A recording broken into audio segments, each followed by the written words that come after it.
देखो हम लोग आज 6.1 परिमय सिद्ध करेंगे, है कि नहीं। इसको थेल्स परिमय के नाम से भी जाना जाता है, थेल्स परिमय, और इंग्लिश में BPT लिखा रहता है ना। बेसिक पी फॉर क्या है,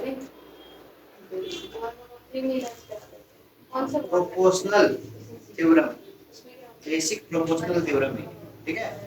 तो हम लोग यहाँ पर क्या सिद्ध करेंगे, 6.1 परिमय सिद्ध करेंगे। जो परिमय तुम्हारा दिया हुआ है, क्या दिया हुआ है, पढ़ देते हैं एक बार, बोलिए कि हाँ। बोले कि यदि किसी त्रिभुज की एक भुजा के समांतर अन्य दो भुजाओं को विभिन्न विभिन्न बिंदुओं पर प्रतिच्छेद करने के लिए एक रेखा खींची जाए तो ये अन्य दो भुजाएं एक ही अनुपात में विभाजित हो जाती है। हम लोग को सिद्ध करना है।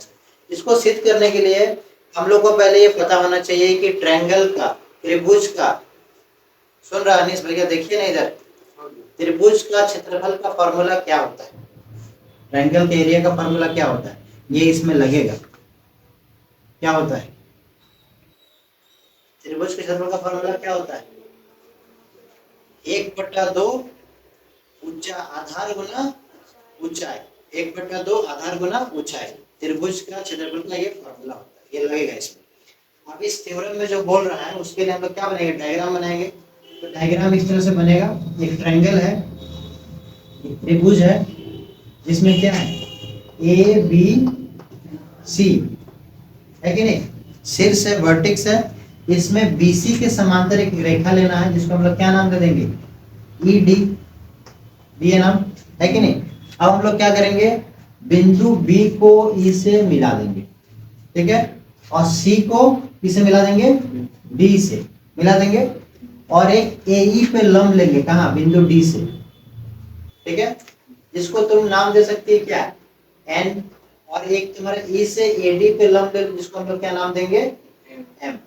समझ में आ रहा बात, ये तुमको याद रखना है, खुद से तुमको ये करना है। पहले तो ये तो परिमेय में बोला ही है, परिमेय में क्या बोला है कि एक त्रिभुज है कि नहीं, उस त्रिभुज में एक भुजा के समांतर क्या लेंगे हम लोग, एक रेखा लेंगे जो क्या करेगा, दो भुजाओं को विभिन्न विभिन्न बिंदुओं पर प्रतिच्छेद करेगा, है ना, करेगा कि नहीं करेगा। और हमें सिद्ध क्या करना है कि AD और DB का अनुपात, AE और EC का अनुपात क्या होगा, बराबर होगा। जो रेशियो होगा AD/DB इक्वल्स टू क्या होगा, AE by EC। बस समझ में आ रहा है, सीधा सिंपल। और डायग्राम में क्या करना है, B से E को कनेक्ट करना है और C से D को कनेक्ट करना है, समझ में आ रहा बात। और वो लंब लेना है, AE पे क्या लंब ले लिए हम लोग, DN, और AD में क्या लंब ले लिए हम लोग, DN, याद रहेगा। तो ये जो लिए हुए इसको लिखना भी तो पड़ेगा, है कि नहीं। तो हम लोग क्या क्या लिखेंगे, हम लोग लिखेंगे कि दिया हुआ है, क्या दिया हुआ है, दिया है, क्या दिया है, दिया है कि क्या, दिया है कि BC इसके समांतर है, पैरेलल है DE के, है ना। ये गिवन है कि BC is parallel to the DE, given हो गया। प्रूव करना है, हम लोग को सिद्ध करना है, क्या करना है, सिद्ध करना है, सिद्ध करे, क्या सिद्ध करना है, हम लोग को सिद्ध करना है कि AD बटा में DB किसके बराबर होगा, AE बटा में किसके बराबर होगा, EC बराबर होगा कि नहीं। ये सिद्ध करना है, ठीक है, ये प्रूव करना है।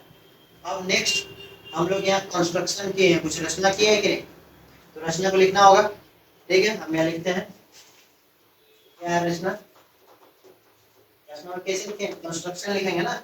क्या किए हैं हम लोग, बिंदु B से E को क्या किए हैं, मिलाए हैं, यहाँ लिखेंगे बिंदु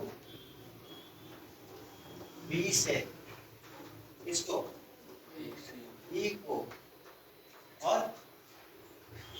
और क्या, बिंदु C से B को मिलाए, connected to the point B to E, है कि नहीं, और C to D, क्लियर है। अब क्या लिखेंगे, हम लोग परपेंडिकुलर भी तो लिए है ना, लंब लिया है कि नहीं, इसमें किसको लंब लिया है, बी में इसको परपेंडिकुलर लिए हम लोग एम ई को, है ना। M is a perpendicular of AD, लंब है कि नहीं, एडी में क्या लंब है, एम ई लंब है। और क्या लिए हैं, और क्या लिए हैं, एन डी किसमें लंब लिए हैं, एई पे, एई पे किसको लंब ले लिया हम लोग, एन डी। क्लियर है, क्लियर नहीं वाला को, यहाँ तक इसको दिक्कत, ये लिखना है तुम लोग, है कि नहीं, याद होना चाहिए। इसके बाद हम लोग क्या करेंगे,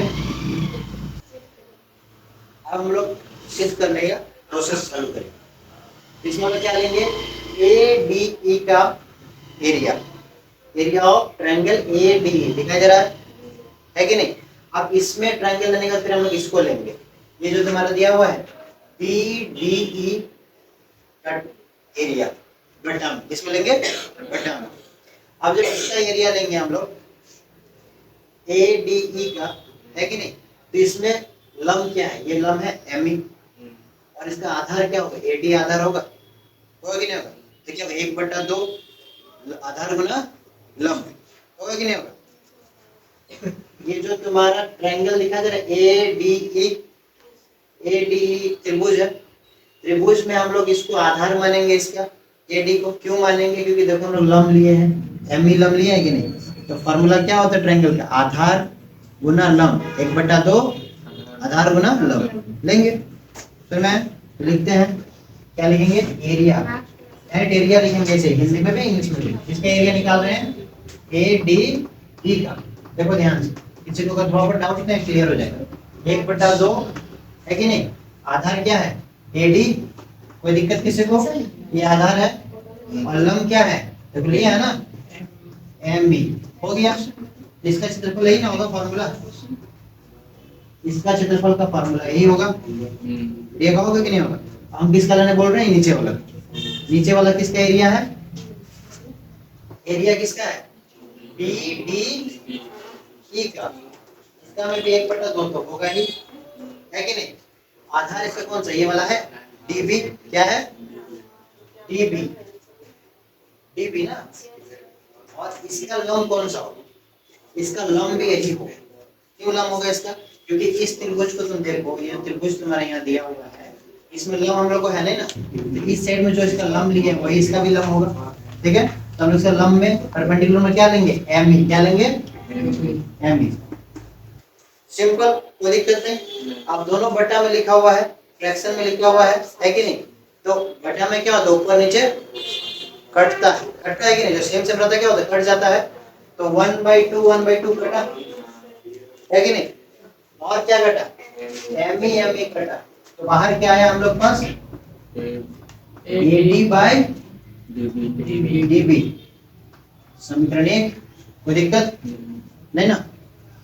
अब यहाँ तक अगर हो गया है तो इस साइड हम लोग वही करेंगे, अब फिर से लेंगे ए डी ई का क्षेत्रफल, इसमें आधार किसको लेंगे, ए ई को लेंगे, और लंब क्या हो जाएगा एन डी, होगा कि नहीं होगा। फिर इस पर इसको लेंगे सी ई डी को, इसमें आधार क्या होगा ई सी, और लंब क्या हो जाएगा एन डी, तो फिर कटेगा, है कि नहीं, सेम वही करेंगे। चलिए लिखते हैं, फिर लिखेंगे एरिया क्या ए डी ई, बटा में क्या होगा 1/2, इसका एरिया का फॉर्मूला क्या होगा 1/2, किसको लेने बोले ए ई को, क्या हो जाएगा इसका आधार, और लंब क्या हो जाएगा एन डी, क्या हो जाएगा एन डी, खत्म। अब सेम ही नीचे वाला, ये वाला सी ई डी, एरिया सी ई डी, ठीक है कि नहीं, ये वाला को ले रहे हैं, जैसे इधर इसको और इसको लिए वैसे इसको और इसको ले रहे हैं, तो दिक्कत त्रिभुज दिख रहा है ना तुम लोग को, सी ई डी दिख रहा है, दिखाई दे रहा है ना। अब इसको लेंगे जिसमें भी क्या होगा 1/2, होगा कि नहीं होगा। इसका आधार ये वाला है, इसका आधार ये वाला है कि नहीं ई सी, और इसमें यही तो होगा ना एन डी होगा इसका परपेंडिकुलर, तो एन डी डी। अब इसमें भी क्या होगा, कटेगा ऊपर जो सेम सेम है, जैसे कटा था 1/2 कटा, एन डी कटा, तो क्या बचा ई सी, बचा, इसको क्या मानेंगे हम लोग समीकरण 2।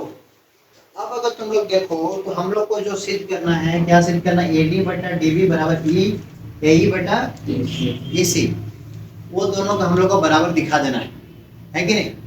इसको बराबर दिखाने के लिए हम लोग को जाना पड़ेगा 9 क्लास जाना पड़ेगा, जो तुम लोग पढ़ के आया है कि नहीं।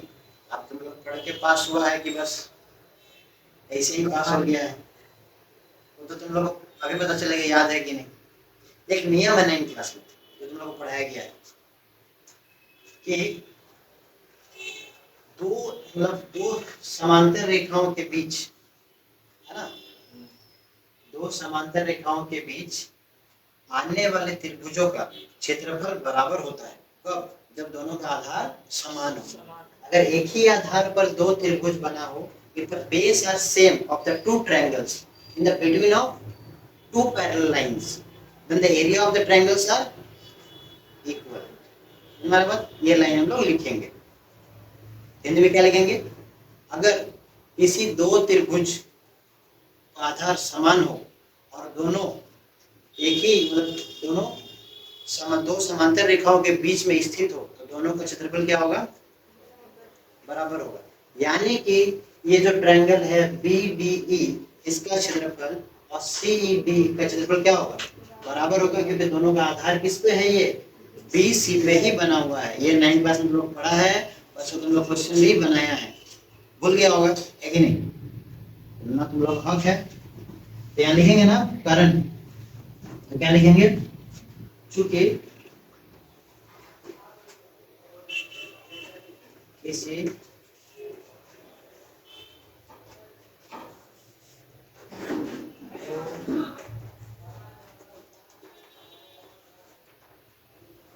त्रिभुजों का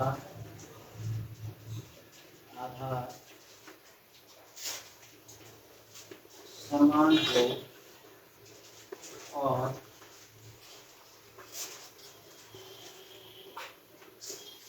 दोनों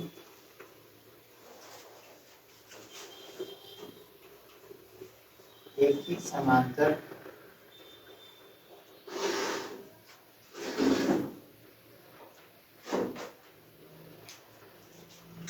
के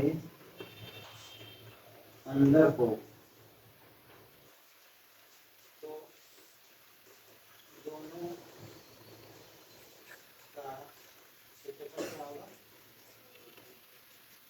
क्षेत्रफल समान होगा, तो बराबर होगा।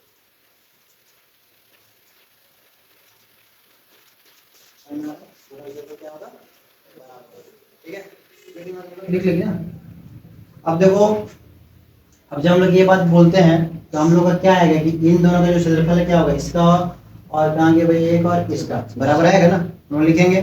ठीक है, अब देखो जब हम लोग ऐसा लिखे हैं, है कि नहीं, तो हम लोग ऐसा लिख सकते हैं, कैसा लिख सकते हैं, डायग्राम तो गया, एरिया ऑफ ट्रायंगल BDE बराबर हो गया एरिया ऑफ ट्रायंगल किसका, CED। लिख सकते हैं कि नहीं,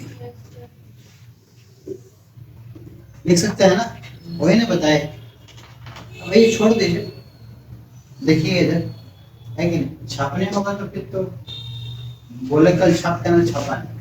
ठीक है, यहाँ पे अब हम लोग यहाँ पे इस तरह से लिख सकते हैं, समीकरण 2 और समीकरण 1 हम लोग अगर लेते हैं, देखो समीकरण 1 और समीकरण 2 according to the equation 1 and equation 2। Equation 1 क्या कहता है कि एरिया ऑफ ADE बटा एरिया ऑफ, क्या लिखा हुआ है, BDE किसके बराबर है, AD बटा में क्या है, DB है, कोई साथ नहीं ना, है ना, बराबर AD बाई DB आया है कि नहीं है, वही लिखे हैं, लिखे है ना।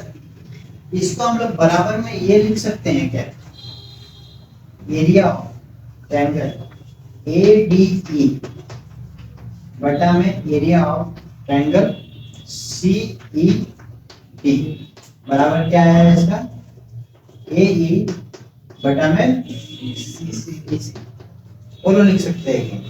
काहे लिख सकते हैं? क्योंकि देखो यहाँ पर डी बी डी ई का एरिया किसके बराबर है? सी ई डी के। तो यहाँ पर जो बी डी ई लिखा उसके जगह हम लोग क्या लिख सकते हैं? सी ई डी लिख सकते हैं ना, लिख सकते हैं। तो इसका मतलब कि ये दोनों बराबर है तो बाकी ऊपर ऊपर तो बराबर है, तो ये दोनों बराबर होगा कि नहीं होगा? तो जब ये दोनों बराबर है तो ये दोनों भी बराबर होगा ना। ये इसमें बना के नहीं दिखाना है, दिखा रहे, ठीक है ना, बराबर। तो इसमें क्या लिखेंगे? इसलिए ए डी बटा में डी बी किसके बराबर होगा? ए ई और ई सी के। बस, और यही तो हम लोग को क्या करना था? प्रूव करना था। हो गया, सिंपल है कि नहीं? कहीं कोई दिक्कत नहीं ना, बहुत सिंपल है।